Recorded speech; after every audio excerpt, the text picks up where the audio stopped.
தொடர்ந்து ரஜினிகாந்த் நடிக்கிற லிங்கா படத்துடைய வேலைகளும் சீக்கிரமா ஆரம்பிச்சிருக்காங்க. வெறும் 2 மாசங்கள்ல இந்த படத்துடைய புரொடக்ஷன்ஸ், இந்த படத்துடைய படப்பிடிப்புகள் எல்லாமே முடிச்சுட்டு, தீபாவளிக்கே இந்த படத்த ரிலீஸ் பண்ணலாம் அப்படிங்கிற ஒரு முயற்சியில இந்த படத்தோடைய பூஜை, அதுக்கப்புறம் முதல் கட்ட படப்பிடிப்பு மைசூர்ல நடந்திருக்கு. இந்த படத்துடைய பூஜையும், படப்பிடிப்பும் மைசூர்ல இருக்கிற சாமுண்டீஸ்வரி கோவில்ல நடந்திருக்கு. இந்த படத்துக்கு லிங்கா அப்படின்னு பெயர் வைக்கலாம் அப்படின்னு சஜெஸ்ட் தான் பண்ணாங்க. ஆனா இந்த படத்துக்கு லிங்கா அப்படின்னு பெயரே வச்சுட்டாங்க போல இருக்கு. ஏன்னா எல்லா இடத்துலயும் லிங்கா அப்படிங்கிற பேர்ல தான் வந்து ஆடோ இல்ல ஆன்லைன் ப்ரமோஷனோ இந்த மாதிரி எதுவா இருந்தாலும் லிங்கான்ற பேர்ல தான் இருக்கு.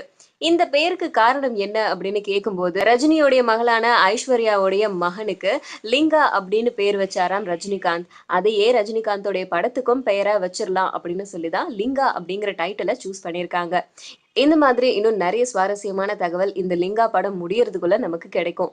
லிங்கா அப்படிங்கிற தலைப்புல தனுஷ் தான் நடிக்கலாம் அப்படின்னு சேம்பர்ல ஏற்கனவே ரிஜிஸ்டர் பண்ணி வச்சிருந்திருக்காரு.